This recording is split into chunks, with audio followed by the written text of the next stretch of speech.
Halo para kreator, kalau kalian serius pengen ngebangun sebuah brand yang nggak cuma dikenal tapi juga nggak terlupakan, nah kalian ada di tempat yang tepat. Yuk kita langsung mulai aja. Gimana?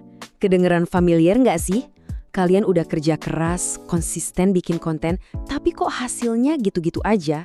Rasanya kayak teriak di tengah keramaian tapi nggak ada yang denger. Ini frustrasi yang umum banget loh. Dan seringkali masalahnya itu bukan di apa yang kalian buat, tapi siapa kalian di mata audiens. Nah, jawabannya ada di personal branding. Dan ini jauh lebih dalam dari sekedar logo atau warna yang cakep ya. Personal branding itu adalah identitas digital kalian. Cara audiens ngenalin, ngingat, dan akhirnya percaya sama kalian sebagai seorang kreator. Dan dalam beberapa menit ke depan, kita bakal ngebangun fondasinya bareng-bareng. Oke, kita akan pecah pembahasannya jadi 4 bagian. Kita mulai dari fondasinya dulu, biar paham kenapa ini penting banget. Terus, kita ambil langkah praktis pertama, milih nama. Setelah itu, kita bikin jadi lebih hidup secara visual dengan logo dan warna. Dan yang paling penting, di akhir nanti, kalian bakal punya rencana aksi yang jelas. Oke, kita mulai dari dasarnya. Coba bayangin deh, di lautan konten yang gak ada habisnya ini, branding yang kuat itu bukan cuma hiasan, tapi pelampung kalian. Ini cara kalian buat kelihatan menonjol, bukan malah tenggelam. Jadi, kenapa sih ini krusial banget? Gini deh, branding yang kuat itu bikin kalian unik, jadi audiens langsung ngeh sama karya kalian di tengah keramaian. Ini juga ngebangun kepercayaan, yang nantinya ngubah penonton biasa jadi komunitas yang loyal. Nah, kalau udah punya komunitas yang loyal, kolaborasi sama brand lain tuh bakal datang sendiri. Dan yang terpenting, ini jadi semacam kompas buat kalian, biar tetap fokus dan konsisten berkarya. Oke, fondasi udah kuat nih. Sekarang saatnya kita ambil langkah praktis pertama yang paling fundamental, yaitu memilih sebuah nama. Anggap aja ini adalah pintu gerbang buat audiens masuk ke dunia kalian. Sebuah nama yang efektif itu berdiri di atas 3 pilar utama. Pertama, harus lengket di otak. Kedua, relevan sama konten kalian. Dan yang ketiga, tentu aja harus unik. 3 pilar ini nanti bakal jadi filter buat setiap ide nama yang kalian punya. Tenang, prosesnya nggak serumit kedengerannya kok. Mulai dari dalam dulu. Siapa sih kalian dan buat siapa konten kalian ini? Kalau itu udah jelas, baru deh bebas berkreasi. Tulis aja semua ide, jangan disaring dulu. Nah, langkah terakhir ini yang praktis tapi sering banget kelewat.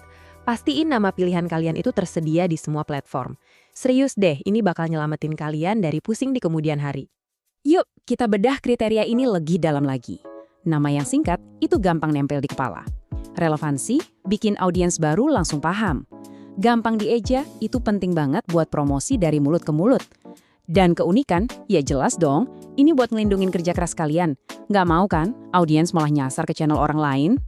Nah, setelah punya nama yang kuat, kita butuh wajah yang kuat juga. Sekarang, saatnya kita ngobrolin soal identitas visual, logo dan warna yang bakal jadi representasi brand kalian. Saya suka banget kutipan dari icon fashion Coco Chanel ini. Filosofinya itu kena banget buat desain logo. Kesederhanaan adalah kecanggihan tertinggi. Kuncinya itu mengurangi, bukan nambah-nambahin. Coba deh, lihat perbandingan ini. Yang di sebelah kiri, desainnya bersih, simetris, gampang dikenali bahkan dari jauh sekalipun. Secara psikologis, otak kita tuh lebih suka sama hal-hal yang gampang diproses. Makanya, yang simpel itu yang menang. Sekarang lihat yang kanan. Rumit banget kan? Penuh elemen yang tabrakan. Coba bayangin desain yang kanan itu jadi foto profil kecil di smartphone. Bakal kebaca nggak? Udah pasti nggak kan? Oke, selain bentuk logo, ada satu elemen lagi yang kekuatannya tuh luar biasa buat komunikasi nonverbal. Warna. Dan ini bukan soal estetika doang loh, ini ada sainsnya. Satu gambar bisa ngomongin 1000 kata, dan warna dalamnya itu bisa ngebangkitin 1000 emosi. Jadi, milih warna itu adalah keputusan strategis untuk ngebangun feeling yang kalian mau di benak audiens, bahkan sebelum mereka ngeklik tombol play. Setiap warna itu ngirim sinyal ke alam bawah sadar kita. Biru misalnya bisa ngasih kesan percaya, sementara merah itu ngebangkitin energi. Hijau rasanya adem, alami, dan hitam itu kesannya elegan. Coba deh pikirin, perasaan apa sih yang pengen kalian bangkitkan di audiens pas mereka lihat konten kalian? Nah, jawabannya itu bakal bantu kalian milih pelet warna yang pas. Kalau ada satu kata yang harus banget kalian ingat dari semua obrolan visual ini, kata itu adalah konsistensi. Aku ulangin ya, konsistensi itu kuncinya. Kenapa? Karena pas logo, warna, dan gaya visual kalian itu sama persis di banner YouTube, thumbnail, sampai media sosial lainnya, kalian lagi ngebangun pengenalan instan. Ini bikin pengalaman yang mulus buat audiens dan ngekuatin pesan brand kalian. Intinya, konsistensi itu ngebangun keakraban, dan keakraban itu ngebangun kepercayaan. Oke, ilmunya udah dapat semua nih.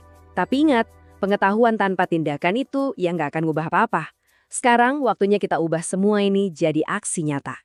Ini dia rencana aksi kalian. Abis ini selesai, langsung ambil kertas. Pertama, tulis 3 kata yang paling ngegambarin kepribadian brand kalian. Misalnya, informatif, lucu, dan jujur.